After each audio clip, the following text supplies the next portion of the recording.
My name's Jenny and I work for an organisation called VMIAC. Has anyone heard of VMIAC? No? Just a couple? Yep. So basically it stands for the Victorian Mental Illness Awareness Council, and what we do is we're an advocacy group for people with mental illness. We educate people around mental illness. We'll advocate, with governments and things like that. Basically, it's an organisation for consumers with mental illness, run by consumers with mental illness. It's pretty much the only one that there is in Victoria. Don't know about Australia, but certainly within Victoria. So that's what we do. I liken us to be like a union for mental health or mental illness. And you've all got pamphlets that have been given that if you want to join us, at the end it's free to join up. We would love you to join up. You don't have to have a mental condition to join up. It just means that you stand up and believe in what you're saying, standing up and believing in what our principles are, which are written down. And we would love you to do that because elections are coming up and we need people. We need a voice. Anyway, that's enough of that because that's not why I'm here. All right, so I'm here to talk about the NDIS and mental health, and putting the pieces together because it's a very, very different way for people with mental illness than general disability. Just briefly, have you been to many of the other sessions that have been on today? So I'm really sorry if I'm repeating. So you'll know that what it stands for, the National Disability Insurance Scheme. It's not going to affect your pensions if anyone's on a pension at all. It's a new way of funding. That's all been explained to you in sessions. Yep. Okay, I'll just skip past that. So basically, the NDIS was never, ever intended for people with mental health condition. And as a result, we're finding it really hard to get people through to become participants of the NDIS.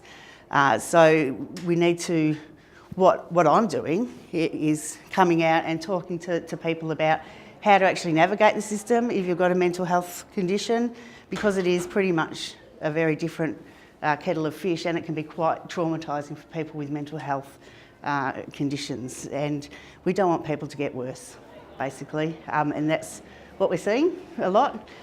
So by coming out and giving information, we're hoping to prevent that. So first of all, the first obstacle to do with it is the language. That's fine. I don't know very many people at all with a mental illness, people who would classify themselves as having a disability. So that just shuts the door to so many people straight away, just the fact that it's a disability scheme. So letting people know that if you've got a mental health condition, that it's considered a disability and you can apply for the NDIS, that's a big step. So you can apply for the NDIS if you have got a mental health condition. Forget the word disability because that's just government lingo. Who has dealt with Centrelink before? A few people. So you know the bureaucracy, you know how it works, you know that they've got their set of tick and flick and words and acronyms and things like that. It's a very similar thing. Don't get bogged down by the wording. That's really, really important. I've been to doctors and spoken to doctors and they've said, well, what's mental illness got to do with the NDIS? Then it's for disability. So even doctors are really, really confused about it. But that's the first really, really big barrier. So it's about breaking down that and jumping over those hurdles. The second one is around permanency. Anyone that's been involved in mental illness and in that whole thing it's about the recovery and it's about the strength of a person, what the person can do and what they're able to do, and all the reports, all the psychiatrists, the doctors, the counsellors, everything. It's about the recovery process, the recovery framework. The NDIS is not about that. The NDIS is about looking at your worst, looking at what you can't do. And that's really traumatising for a lot of people in itself.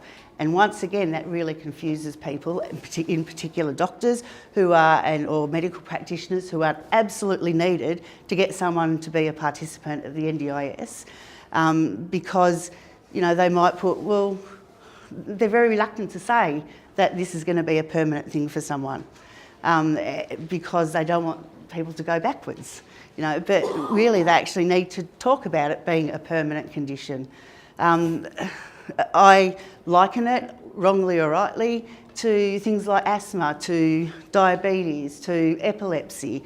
If controlled, it doesn't even have to be medication, but if dealt with, a person can live a very meaningful, normal life in that sense without it, being interfered. It's the same with mental illness, in the sense that if recovery is still there, recovery is still an option, that if it's sort of managed and things like that, you can live a meaningful life in that sense.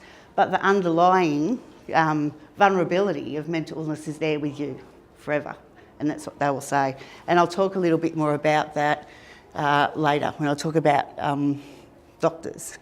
So there is an information gap for practitioners. Like I was saying before, the doctors that I've spoken to saying, well, it's not for mental illness. Just the fact that that's what they're saying, or some are saying, is really sad. And then now they're saying, well, there's all this stuff that we're meant to do, and there is a lot of stuff that they've got to do, and no one's teaching us. No one knows what's going on. And what's also happening is that things are getting knocked back. There's a lot of applications getting knocked back. It's very, very hard to get onto the NDIS if you've got a mental illness.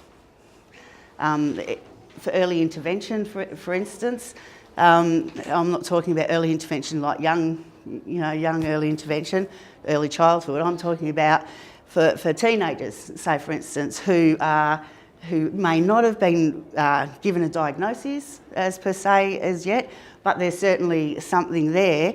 But there's certainly a lot of psychosocial disability. Early intervention would be the absolute best stream to go down, because you think about it, that's when there's chance of friction with the families, family breakdowns, then homelessness, dropping out of school, unemployment. There's a whole stream of psychosocial disability linked with mental illness that if there was the supports there through the NDIS, they could navigate that pathway. Not one single person with a mental health condition has got through on early intervention, not one. And now that's something that's been raised, and we've said that they're going to look at, and that's fantastic. What I'm presenting today is, I don't like calling it the worst case scenario in a sense, but what I'm wanting you to do, because if you've been to some of the sessions before, you would have heard that there's inconsistencies. Regardless with inconsistencies with NDIA, inconsistencies with your LAC. We don't know who your LAC's going to be, so you might end up with fantastic ones, and let's keep our fingers crossed with that.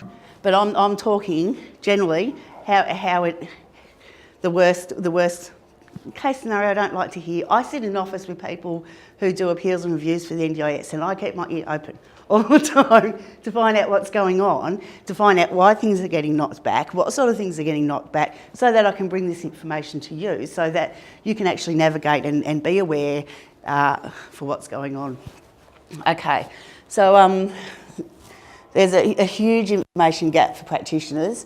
Deadlines is another really big issue, problem, in that once a person applies for the NDIS, you get, where you're going to get sent your access request form, you get 28 days to return that. Now, for someone with a mental illness, that's just applying a lot of pressure. I mean, you'd be lucky to get a psychiatrist appointment within 28 days to start off with. And that's not taking into account that you might have, 1 week where you're travelling okay, but then the rest of the time you just can't even get out of bed. The rest of the time, you're just really, really struggling to keep a thought in your head. The rest of the time you're actually struggling to stay alive. So it's not taking that into consideration. So my suggestion to you is, before you actually ring up and apply for the NDIS, before you ring up and to get that application form, that you gather as much evidence as you can. Start gathering your evidence now, so that that pressure isn't put on you, because you don't need any more pressure. So deadlines are an issue. You can also, though, ring up and ask for an extension, but my suggestion is get your evidence at first as much as possible before you ring up. Okay, and then there's a lack of mental health understanding, and that's both with the NDIA and with LAC. As with anywhere, you know, you will have people who actually fantastic and understand mental health issues, whether it be the NDIA or LAC, but there are those that don't. And some of these examples, just very recently, are coming from a LAC, speaking directly to a LAC, to an NDIA worker, you know, saying in regards to someone who has got a major depressive illness, and you all know if you've got a major depressive illness that how much, well, it's really hard to even get out of bed. It is hard to be motivated to do anything. It's not just that you can't, and it's not the simple motivation, or I must go to the gym or something like that. It's just really hard. Comments back like, well, everyone struggles to get out of bed every day. Coming from NDIA. This is stuff that is, you know, we're hearing. Comments like, if someone can't go to a shop during the day because of panic attacks, anxiety, whatever, then, you know, the LAC or the NDIA may say, yeah, but well, you know, if you go at night time when there's not as many people around, then it won't be as much an issue. Total misunderstanding about what mental health issues is about. Better move on because I'm talking too much. So basically the process can be at times overwhelming, as you can imagine. Be kind to yourself, take time preparing before you apply, and make sure that you have support. It is vital that you have that support, because it's going to be a traumatising experience, even knowing that the things that you need to do, the evidence you need to gather, will be a bit traumatising, will minimise it a bit. It is going to be a traumatising thing because it's focusing on that. So if you've been to other talks, then you'll know the eligibility criteria. Everyone know the eligibility criteria? Yep. Okay. So to receive funding from the NDIS, the consumer's disability must be both permanent and significant. So a permanent disability means it's likely to be with them for life. That's the one that the doctors really struggle with, because they don't want to say that something's permanent. There's a question on the access request form that says, you know, is there a remedy for this? And doctors will write, yeah, you know, you could actually, you know, perhaps do some yoga or meditation, or try this or try that. That's their interpretation of remedy, you know, like for sort of what's going on. And they're getting knocked back. What that question is actually asking, when on the access request form, remedy is equal to cure. So what that question is asking, is there a cure for this? And if the doctor says yes, then say, fantastic, you give me the pill, I'll take it right now, and then I'm cured. No doctor is going to say that.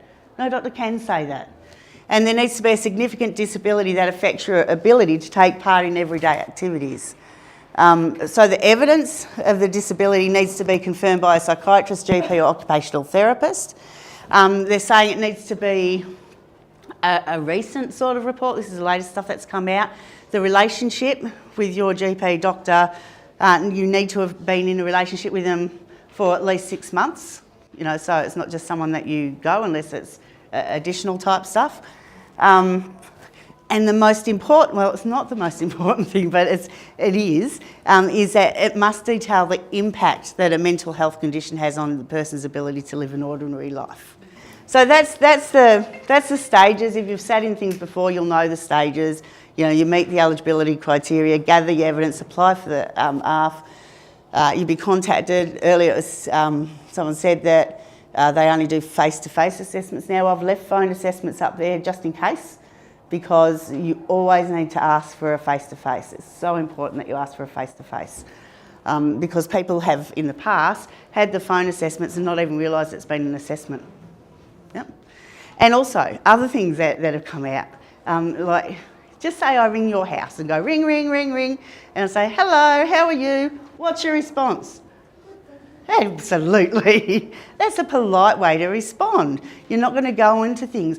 That has also been used as evidence that a person's good. So it's not with them for life. Now, these are things that have come up with the tribunal and stuff, so it's pretty ridiculous. So you actually need to make a record of every single time that you're contacted by the NDIA, every single time you're contacted by a LAC. Take note of all that and note what the conversations are, and be aware that anything can actually be an informal assessment. It shouldn't be like that, and hopefully everyone's working towards the point where it won't be like that. But just because it's happened before with some people, I'm letting you know, because I don't want you to be like, what the crap? Okay, then you receive your plan and you put your plan into action. There's a lot of stuff in that too, but anyway. So that's that whole thing that I was talking about, you know, is there a remedy? Really, it's asking, is there a cure? This is stuff that doctors need to know. On our website, we've written stuff that you can actually print off, take with you to your doctor so that the doctor's targeted, rather than sending stuff out to doctors that may not read it, so that they can understand it. So we've looked at the NDIS and disability. Now we're going to quickly look at psychosocial assessment. So we've got Ben here, and we've got Jerry. And yes, I love ice cream. So Ben's 28 years old, he's single, and he's been diagnosed with post-traumatic stress, chronic anxiety and depression. And so is Jerry. They're the same. Both Ben and Jerry should be able to get the same things from the NDIS because they're the same medical diagnosis. Would you agree with that? No. You'd be wrong if you thought that. Because it all depends upon the psychosocial assessment. Yeah? So when we're talking about psychosocial disability or psychosocial assessment, basically we're looking at a combination of the psychological and social behaviour. So if you've got your little balance beam here and one's out of kilter, it'll make the other part go out of kilter as well. So you've got your mental health condition, and then from your mental health condition, which is what, you know, psychiatrists and all that sort of stuff deal with, then you've actually got your psychosocial disability, the way that it affects your life. Okay, so let's look at Ben, a day in the life of Ben. He struggles to get out of bed. He'll often go back to bed during the day. He doesn't bother with a shower, you know, or even cleaning his teeth, because what's the point? He doesn't see anyone or do anything. He can't hold down a job because he's so tired all the time, and he's really scared of failing. He's lost contact with most of his friends because there's not much to say. Nothing's changed. It takes too much effort to pretend everything's okay. He doesn't eat very well because, you know, why bother? He doesn't leave his house much, besides he can't really afford to do anything anyway. He dreads opening his mail, so he doesn't. He doesn't even answer his phone. That's the other thing, you've got to answer your phones if you apply. For all those that don't answer their phones, it's going to come up as a private, but you'll actually need to answer your phone. He can feel another migraine coming on, so Ben goes back to bed again. Jerry also struggles to get out of bed. Then he remembers he's got a short course to do. He gets up, showers and has breakfast. He attends his class. He has coffee with his classmates. He picks up some groceries for tea. He goes for a short walk. He reflects on his day and is actually surprised to realise that he's enjoyed it. He goes to bed feeling a bit more satisfied with himself. So who would benefit most from the NDIS, Ben or Jerry?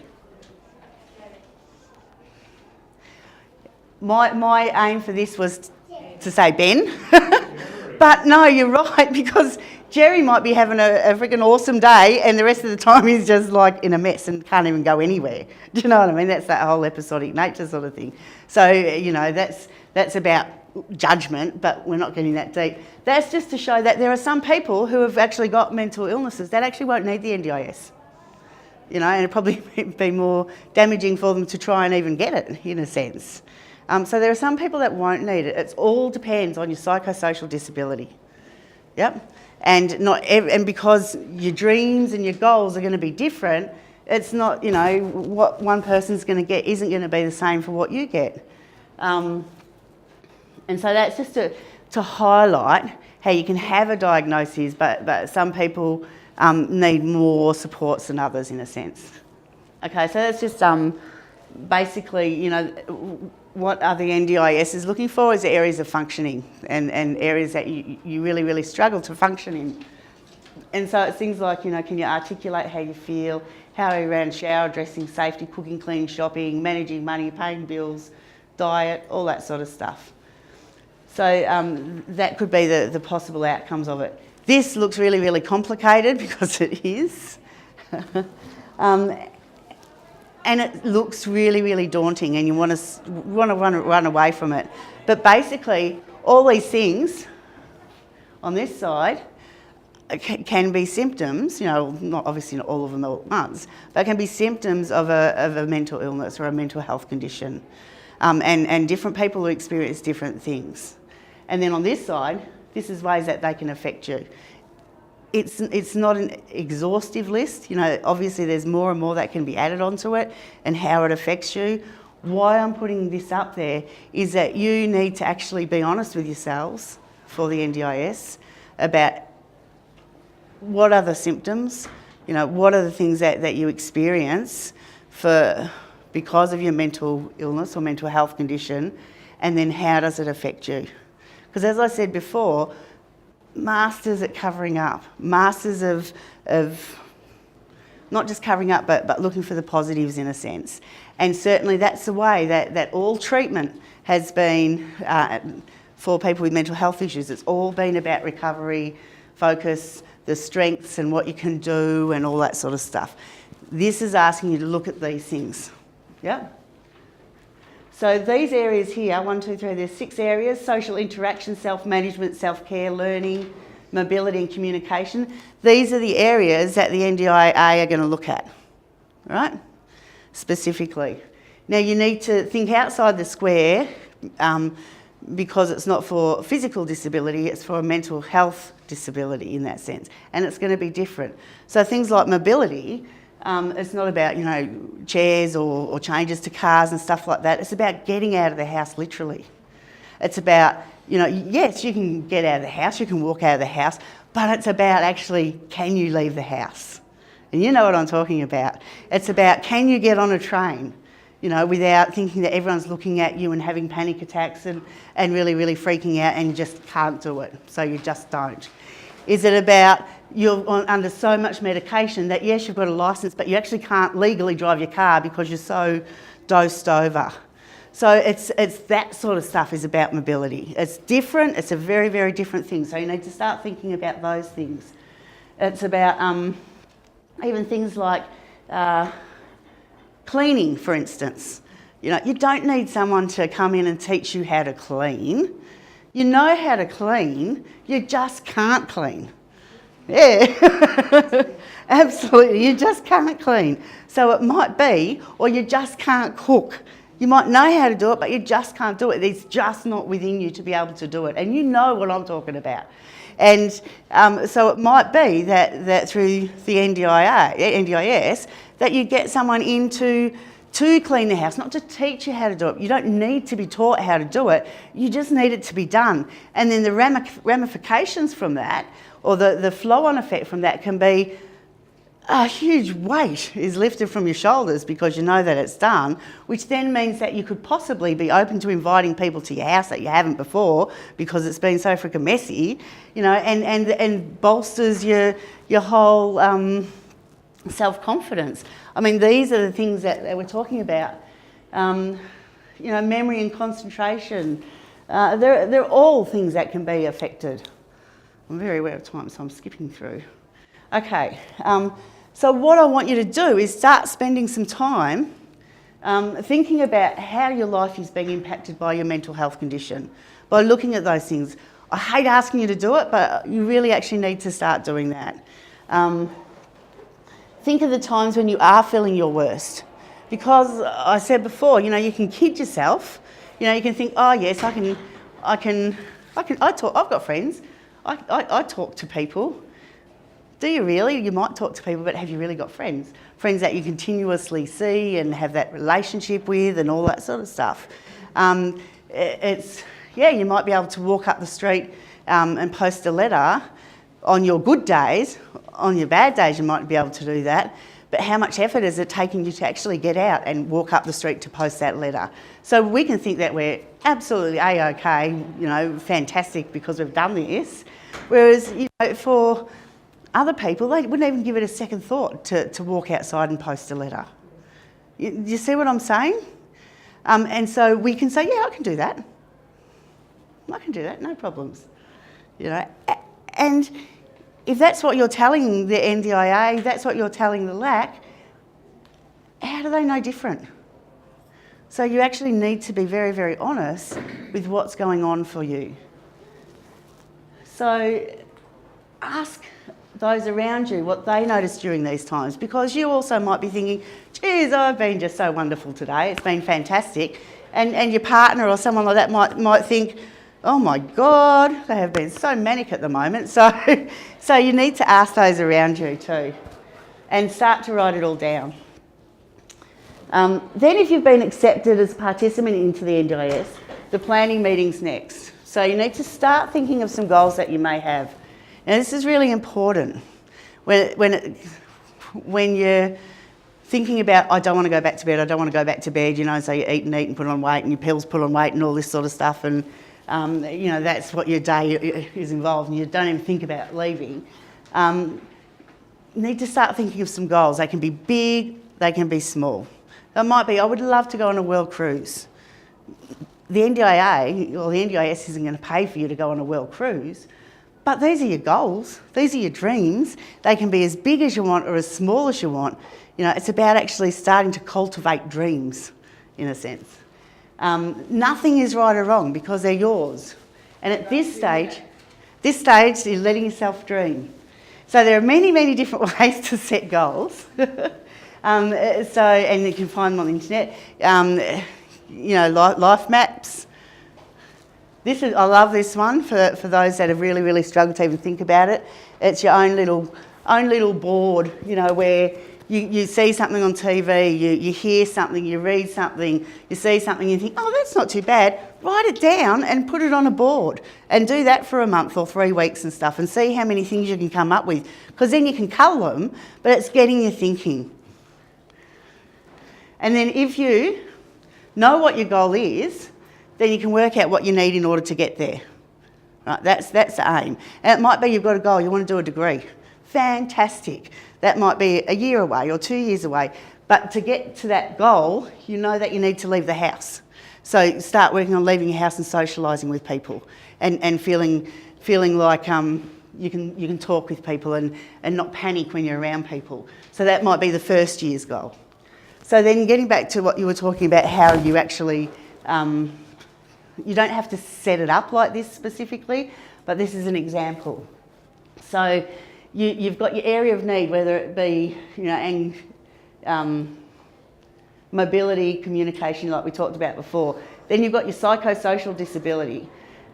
Focus more on the functional impact, the functional implication, than the psychological one, because that's what the NDIS is wanting you to focus on more.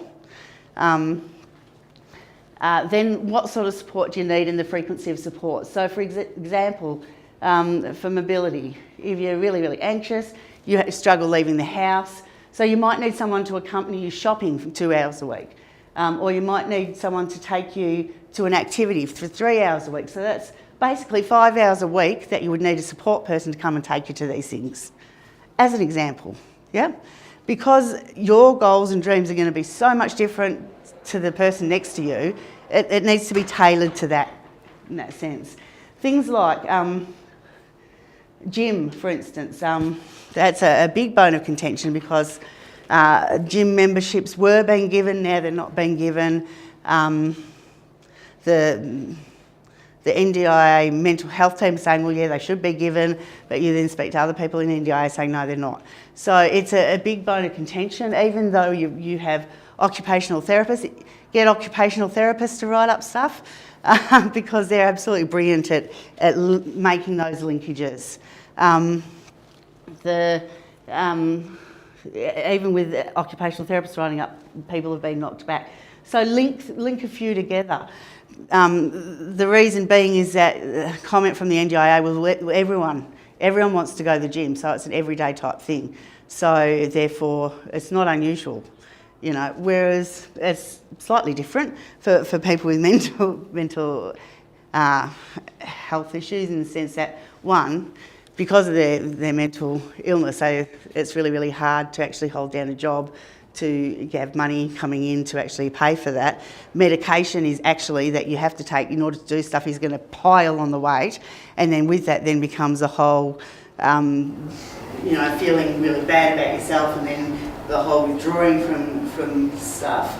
So to have this healthy lifestyle, instead of saying go to gym, but link it, that may be, exercise with the provision of assistive equipment with training. So you don't name it, don't say a gym, but say what it is that you need. Or it might be you say a gym because, and then link it with other goals, like it's going to help with your socialisation, because there are groups that meet every single week in a gym that are going to be the same groups. So it's going to help with your socialisation, so that it's going to help with your communication, because eventually you'll start talking to them because you're going to start feeling comfortable with them because you're seeing them each time. So you can link a number of things, a number of goals to one outcome, because that will make it easier. So it's going to turn me on. We could actually all sit here and listen to you all day, but I was wondering if there's some questions, like as you're going to pack up shop on us in a minute. Right, what I'll do, if I leave the overhead slides, then people can access them. Also on the VMIAC website, I've done some YouTube videos, animated YouTube videos. They're small, bite-sized ones, so they're really easy to read, basically going over some of this stuff. So look on the VMIAC website for those things.